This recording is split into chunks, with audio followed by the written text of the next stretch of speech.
Hi, I'm Delana, your APS UDL resource teacher, and today's quick bite on Read and Write is on the translation tool. I want to show you how to use translations while reading on different versions of Read and Write's pages. The first way I want to show you is on the Simplify page. This is not my favorite way to use translations, but I want you guys to understand what this may look like.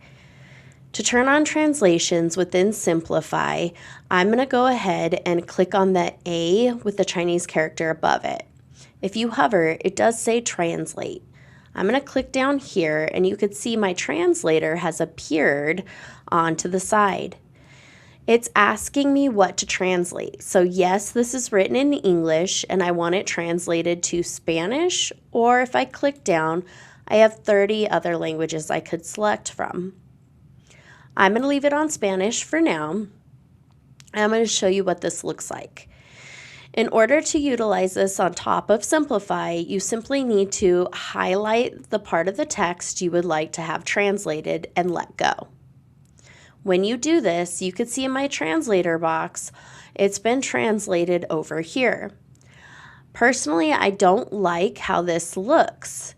I don't like this because our students that are second language learners already feel othered in the classroom, and now they have been taken away from all of the nice accessibility features within the Simplify page and shoved into this little box over here. In addition to that, I'm going to hit play and let you listen to the Spanish speaker that's on here. It is a Colombian speaker, and she's fairly quick at reading this information. Los investigadores han encontrado la mayor red de araña jamás registrada dentro de una cueva rica en azufre a lo largo de la frontera con Grecia.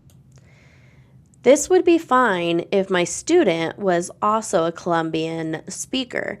However, here in Albuquerque, we tend to use more of our own accent. So this isn't really that helpful for our students in this area. This is not how I would prefer to use a translator.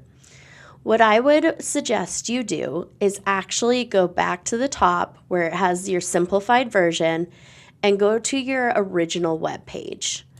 When on your original web page, you're going to go to the same icon, that A with the Chinese character above it, and click down. This time your translator pops up. However, it gives you an option to translate full page. I'm going to go ahead and select that now. When I do that, it's going to load the page and you'll see everything has changed into Spanish on the side here.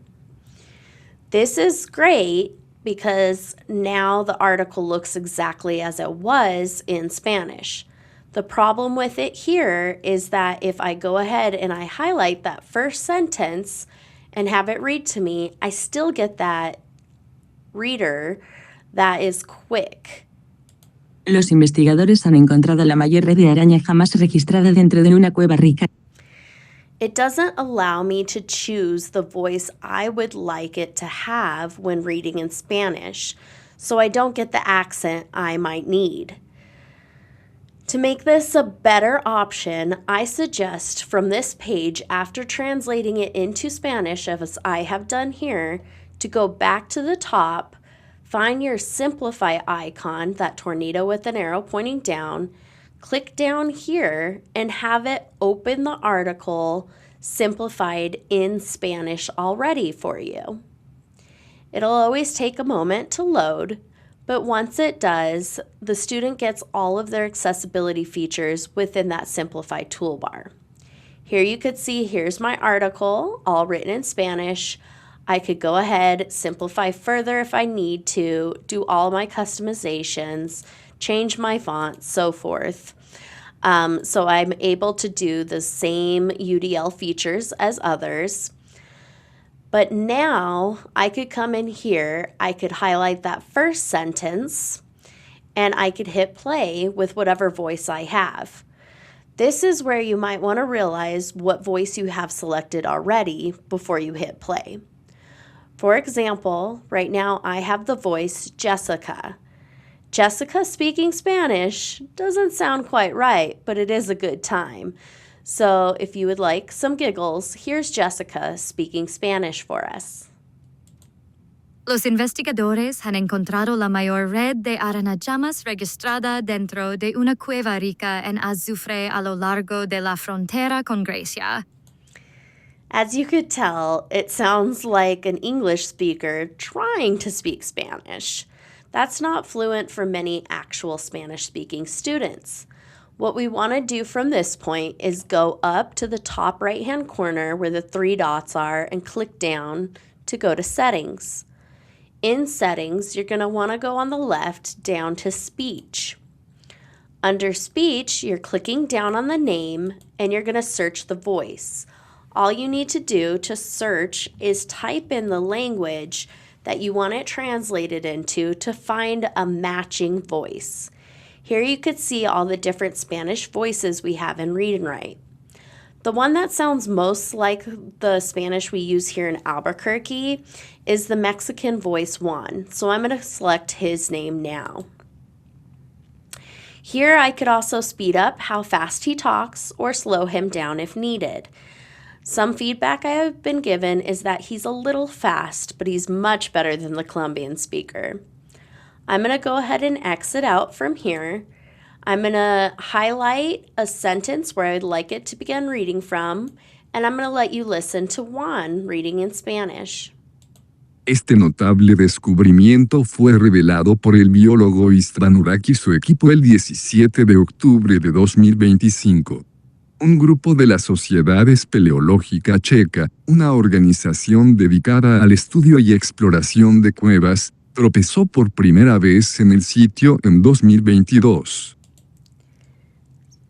This, in my opinion, is the best way to utilize the translation function so you don't lose out on all the UDL features within the simplified toolbar. However, if you use it this way, you are still losing out on some features of the Read and Write toolbar. For example, if I'm over here and I'm trying to figure out what this word means, and I go to my dictionary and click down, it's going to say there's no match found for this word. The reason for that is because the program is coded in English, however, this word is written in Spanish, so it doesn't know what to do. If I do need to use the dictionary or picture dictionary tools, I would actually have to go back to that original web page where it's translated, and I would want to go ahead and highlight the word I want from there, go up to my dictionary, click down, and now you could see it is in Spanish with the read aloud available in Spanish.